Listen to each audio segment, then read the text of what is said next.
Welcome to the Heart and Soul of Business Leadership Interview Series, presented by Wasatch ActionCOACH. Thank you for tuning in to our next interview in our Leadership Interview Series. Today we have with us Cyle Adair. He is the CEO and founder of Transcend Translation. And we have Coach Frank Bonnin. He is the firm owner of Wasatch ActionCOACH and a certified business coach. Thank you for being here today. Wow, thank you very much. Appreciate it. Yeah. So thank you very much. Let's just get right straight into it. Since we're talking about business, can you tell me a little bit about what Transcend Translations is? What do you do and what makes you unique? Yeah, so we are a language translation company. And so we help organizations, both big and small, to be able to communicate to any language within any language. A lot of times that can be for larger corporations. We work with very large companies like PayPal and Amazon and other big names that you've probably heard of, that they have international presence. And so they're trying to communicate with their employees and also potential clients. And then at the same time, we have companies that are located here in Utah and located in the United States. And they're just trying to better communicate with their employees. Or sometimes other people that speak languages here in the United States, but they don't know how to really communicate with them. And I mean communication in another language. Oh, absolutely. And I believe that good communication is the key, the foundation to pretty much everything that happens. And I would assume you agree. Oh, yeah, absolutely. Absolutely. I've my kind of background a little bit is I grew up all over the world. My dad was in the Marines, so I've lived in Scotland, I've lived in Japan, lived in Argentina for a while, and then I myself actually served in the military and did a couple deployments over to Iraq. So literally kind of been around the world quite a bit and been able to see different cultures and different people. And especially my time over in Iraq, I got to see firsthand basis when good communication, good translation, good interpretation between different languages happen, typically good things happen. And I've seen on the very bad end, literally where life and death were on the line when bad communications happen or mistranslation or miscommunication happens and how bad things can get. Okay. Google Translation, how do you excel when compared to automation?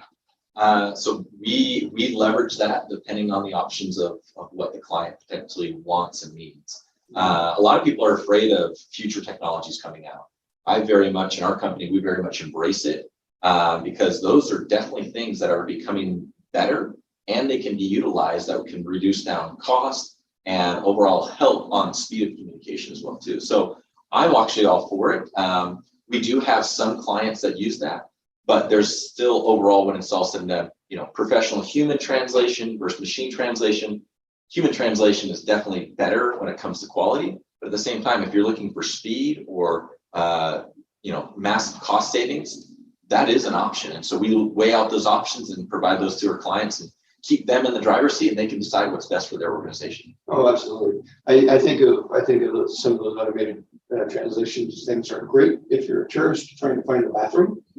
Gets you the 80% mark, and you're good. That's good. Yeah. But from a business standpoint, we just did a seminar last week in Spanish. Yeah. And in order to wind up doing that, we had to go through the process of creating all the written Spanish materials. We may have somebody who speaks Spanish, but translating materials in a professional manner was critical in order to do that. So I hear what you're saying. And there's a hybrid thing. We call it, it's called MTPE, which is machine translation post edit, meaning that you use Google Translate or DeepL or Microsoft Translator. There's lots of different engines out there. You use that and then ultimately have one of your professional translators, or if you have someone in-house or something like that, to review it and clean it up. It's not quite as good as professional human translation, but it is drastically better and a lot of times can get the job done on being able to save cost as well too.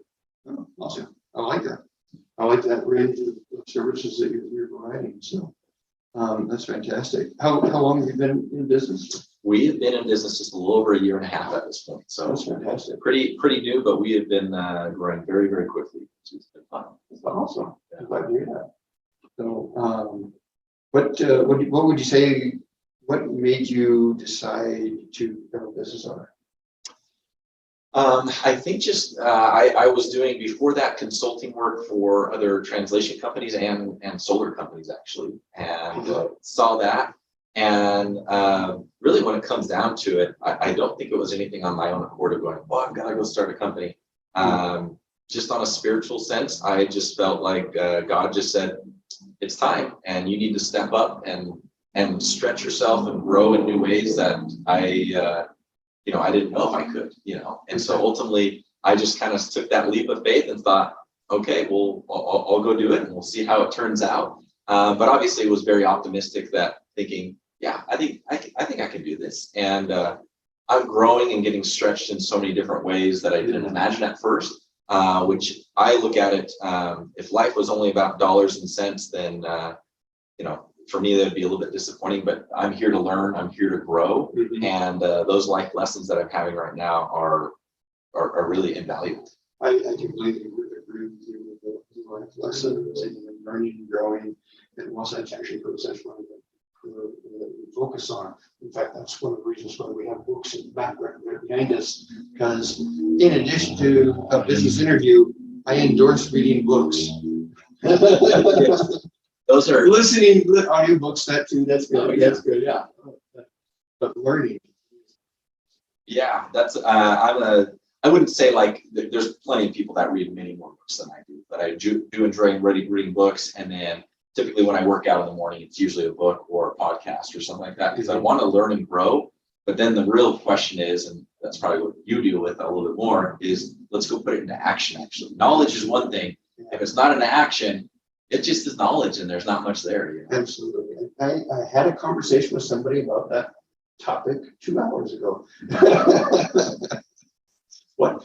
After you read this book, write down the things you learned. Yeah. And let's talk about them. Yeah, absolutely. So, what challenges have you had to overcome so far?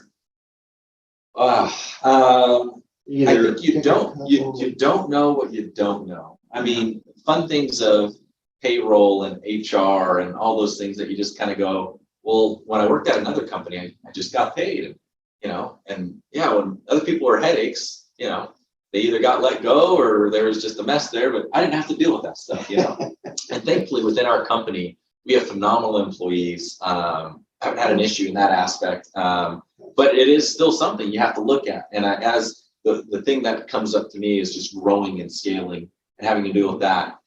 We were just talking before this about operationally, how much I'm engaged and how much time I'm spending on the operations, because as we grow and scale, that's what we want to be able to do, is to be able to provide service to not only all our current clients, but many, many other clients as well too, that see us as a good partner and a good fit for them. Absolutely. And as you grow, the challenges become different. The challenges of tomorrow may not be something you've been dreaming of yet. Yeah. Absolutely. Well, kind of speaking on that about the whole kind of headache part is, that's what kind of interests me in the language translation field. Is I had been, my background, I did sales for a while and was pretty successful at that, and then was in the solar industry for a little bit. I worked, and then I was in the military for 5 years as an officer, and finished as a captain there. Transitioned, worked for a Fortune 500 company, and so did that.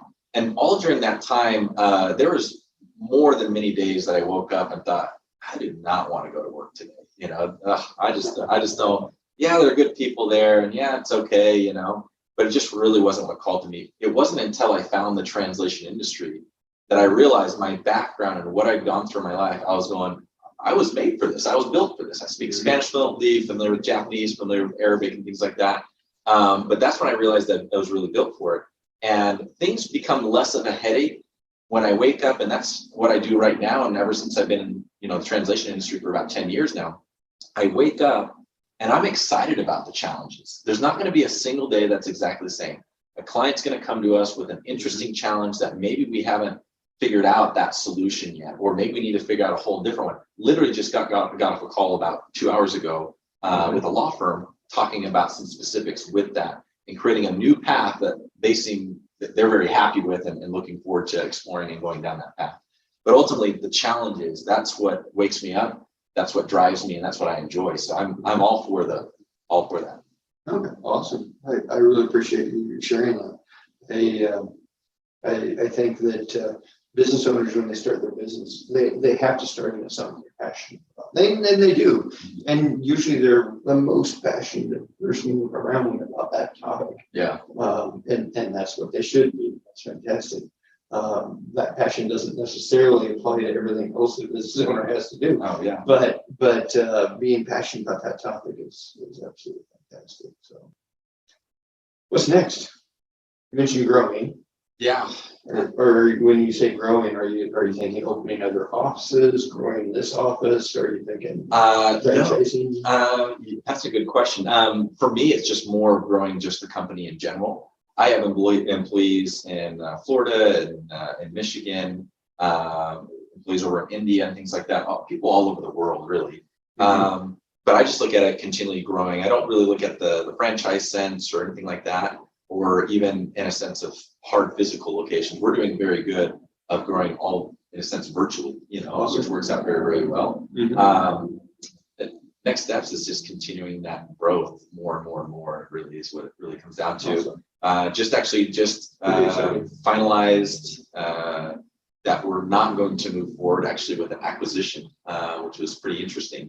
But at the same time, look forward in the sense that I'm sure there'll be other opportunities to do acquisitions and to accumulate other translation companies that maybe need some help or trying to figure things out as well too. That's fantastic.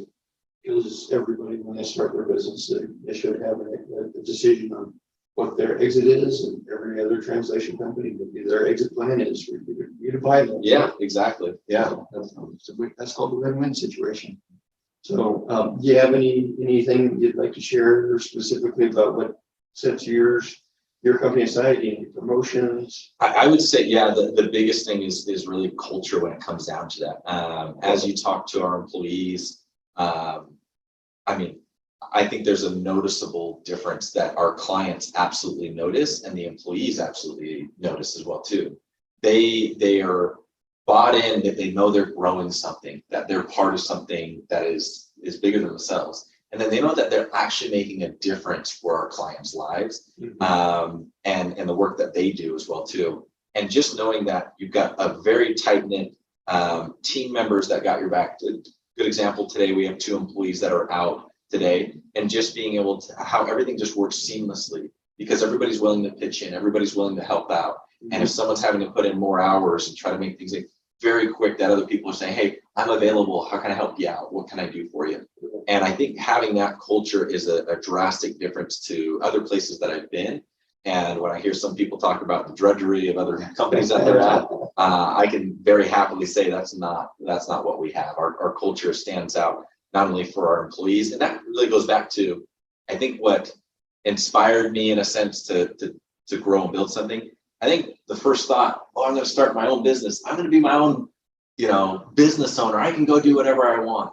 And the funny thing that you probably know as much as I know, no, you actually report to more people because it's all your clients, and you report to all your employees, because that's very much how I look at it, is a servant leadership mentality. Absolutely. And so now you're serving a lot more people and doing a lot more of that aspect. Absolutely. Yeah. So it's a funny change of things. But at first, when I thought I'm going to be my own business owner, I can make all this more money. This would be great. And very quickly, before even starting my company, when I had that thought, it just didn't click. And so I moved on with my career thinking, okay, I'm probably not going to start a company. And then it became really clear. And I think it had to do something of, I had a little bit more in my mind of hopefully making money and being successful. My mentality, and I think why I received that inspiration from God personally for me, is that it became, no, I want to make a better place for employees, that they get paid well, that they have a great environment and somewhere that they want to be. And then our clients really see value and service of what we're providing to them.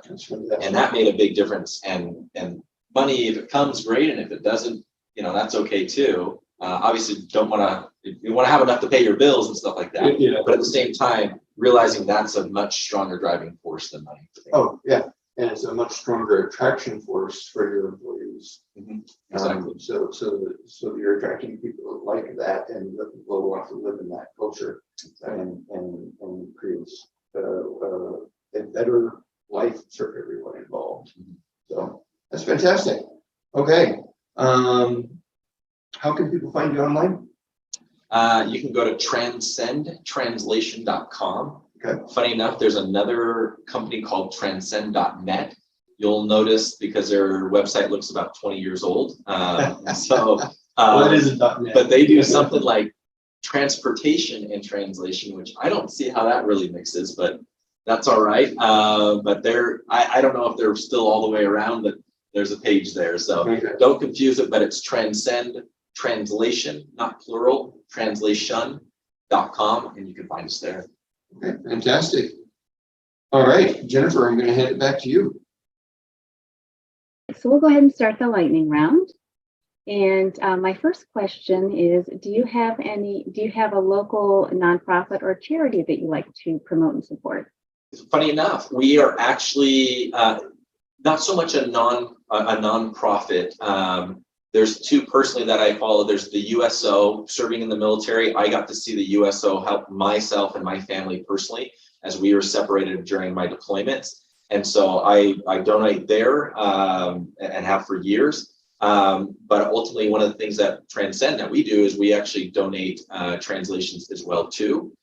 We are actually currently helping a local company here in Utah with translating they do school curriculum and education for elementary school, and we are helping translate multiple workbooks and courses for them into Ukrainian for students over in Ukraine. So that's one of the things that we're doing, and literally just started on that just a little while ago. So we volunteer in multiple different ways, but that's one of the ways that Transcend does.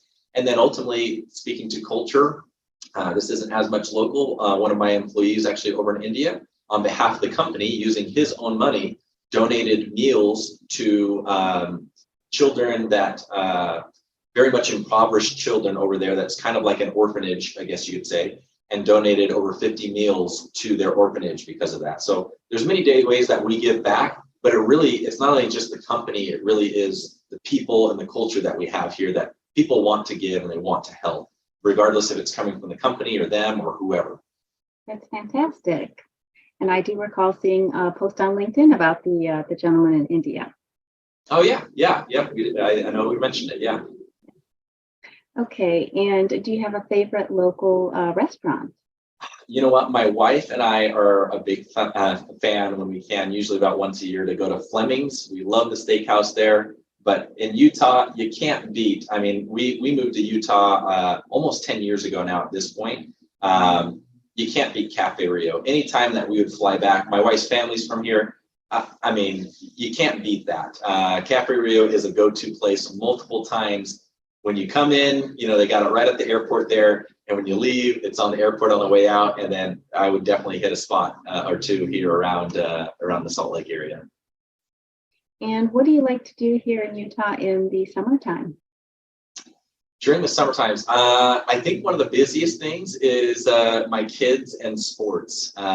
We absolutely, my kids do a lot of sports. And so whether it's soccer or baseball that's going on, or cheerleading, or you kind of name it, and we're pretty heavy into sports right now during the winter time as well too. We love that. We love swimming. We're big into swimming and love to go hit the lake whenever we can, and getting down to St. George pretty often. We do that every couple months. And so we love to do that, and it's warmer down there, and the swimming, we just can't get enough of it. We're swimmers. So what do you like to do in Utah in the wintertime? In the wintertime, so my wife and I, when we got married here, she's almost 14 years ago now, and I'm going to get in trouble if she watches this, but yeah, 14 years ago, that's right. Okay. Almost 14 years ago. But we actually got married here, and for our honeymoon, we went snowboarding. We were living in Texas at the time, and we came back here. So we love snowboarding, and looking forward, actually in the next couple of weeks, we got the plans to go snowboarding. We don't really do season passes yet with the small little kids, but we're looking forward to that more and more. And sledding, we were just doing sledding, and thankfully we're getting a good amount of snow this season. Sounds fun. And what do you think is the best thing about living in Utah? Best thing about living in Utah. It's hard. My sister lives in Denver, Colorado, and I don't think people can really grasp until they're actually here in Utah to go, No, the mountains are right there. It's a 5-minute drive, or if you really just want to, jog over there, you can. How close the mountains are, how nice the hiking is. And for me, as more and more people come into Utah, the people are still incredible here. So we love the people and we love the views. I mean, those are two hard things to beat. You're absolutely right about that.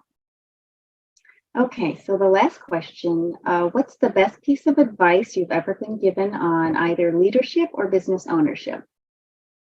I think business ownership, this kind of goes back. I actually had a friend that said this, because years ago when I was thinking about starting a company, and we were having a truthful conversation, and it was around, starting a company. So hopefully I would be able to have something in the future, something passed down to my kids, or we'd make a lot of money off of it or whatever. And it didn't hit me when he said it, but he gave me the advice of, well, maybe that's not the best reason to start a company, And it wasn't until years later on when those feelings had kind of left, and I thought, oh yeah, I'm not as interested in, that's not why to start a company. So I'd recommend to anybody either starting a company or wanting to lead a major organization, if it's money driven, I think you will find that your career and your life in a lot of ways might be lackluster. But if you're doing it for some other purposes, I think you're going to find a lot of enjoyment. And success and failure isn't, by money. And so ultimately you're going to find those other ways. And I think a lot of people can, say that and go, oh, well, it's because, they're not making millions of dollars. If you make millions of dollars, different story. I think you're going to find most, even millionaires, the most joy that they have, the most satisfaction that they have is giving back, whether that's into their companies or to other nonprofit organizations or wherever they're giving. That's where you find the most enjoyment, not about receiving or getting all the time. Excellent advice. So thank you very much for your time. I appreciate it. Thank you. I think that concludes our interview. You have a nice day.